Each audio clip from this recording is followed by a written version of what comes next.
Hello, boys and girls. I just finished eating my supper.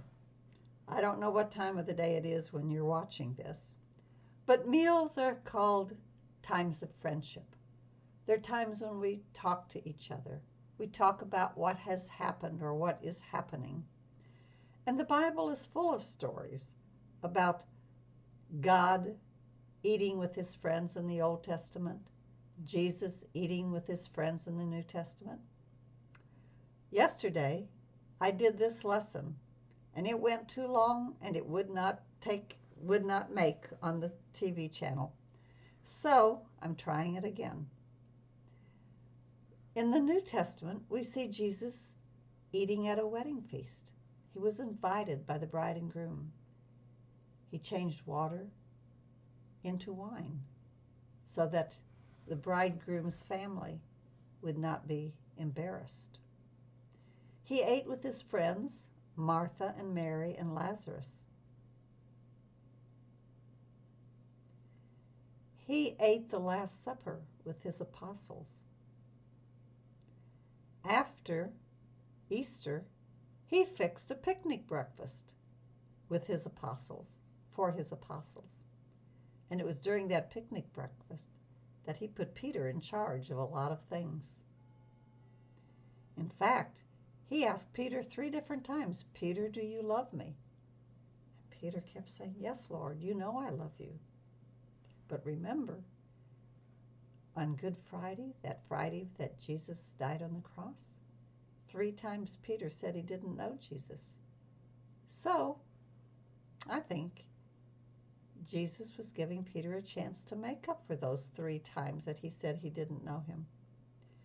Well, there's a famous story in the Bible, in the New Testament, about Jesus showing how much he loved people and feeling sorry for them because they were hungry. And the story takes place on the lake shore. Jesus was tired, and so he and his apostles went out to get in a boat to rest. But the people kept getting closer and closer and wanting Jesus to teach them. So finally, he got out of the boat, he went on the shore, and he talked to the people all day. This is the story in the Bible. Let's see if I can let you see the pictures a little bit. Okay. There's Jesus and the apostles in the Bible. It says, Jesus and his disciples were tired. They needed a quiet place to rest. So they got into a boat and pushed off from shore. A crowd followed the boat. Over 5,000 people had come to see Jesus. Even though he was tired, Jesus wanted to help them. He climbed out of the boat and he began to bless and heal many people. Later that day, the disciples said to Jesus, "It is late. These people should go home and eat." But guess what? Jesus said, "Why should we send them home?" Jesus said, "We can feed them. See if anyone has any food to share." And the disciples found one boy. He had 5 small loaves of bread and 2 small fish. And Jesus said, "Bring the food." The disciples asked, "How will so little food feed this many people?" Jesus said, "You will see. Have the people sit down." And then Jesus took the bread and he blessed it. He gave thanks to his Father in heaven. And there you see him raising up the bread and blessing it. And you see, look it over here, all this food that's left over. He had the apostles hand out the food. And when they were all finished eating, Jesus told them to collect all the leftover food. There were 12 whole baskets of leftover food. And you know, boys and girls, I always tell you that when I don't understand something and I can't figure it out, I always say, well, I'm going to put it in my heart. And then when I die and I go to heaven, I'm going to say, "Jesus, explain this to me." Well, you know what? This is one of those stories that I want to find out about. I want to know how They had 12 baskets to put all that leftover bread and fish in. After all, they were on the lake shore. There weren't any stores around. So that's one of my questions. This is a wonderful story. The story of Jesus feeding 5,000 men, which means they didn't even count the women and children. It's a story that shows Jesus' great love for us, that he cares about us. He loves us. The people were tired.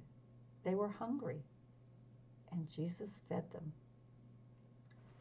The kindergarten and the pre-K have a chart in their religion program that shows this story so well. And here we see Jesus. We see the people all gathered, and you see the boy with the fish. And here they are beginning to pass out everything. Kind of reminds me, boys and girls, of the second graders' Emmaus story again. Always a meal. And you know, the first graders in I Meet Jesus on page 188, you have a story about Jesus fixing a picnic breakfast for his apostles. It says Jesus appeared on the lake of Tiberias, and he had breakfast waiting for them. And he said to Peter, "Peter, do you love me?" "Yes," says Peter, "you know I do." And Jesus said, "Feed my lambs." So there are many stories of Jesus eating with people, and eating a meal together is supposed to be a sign of friendship. We're going to be having some lessons on a special meal that we Catholics and Episcopalians and Anglicans celebrate at Mass every week. And all Christian groups have a communion service. They might call it in different words. They might believe a little bit differently, but we all do it because Jesus said to do it. And that's for another lesson, boys and girls. I'll see you then.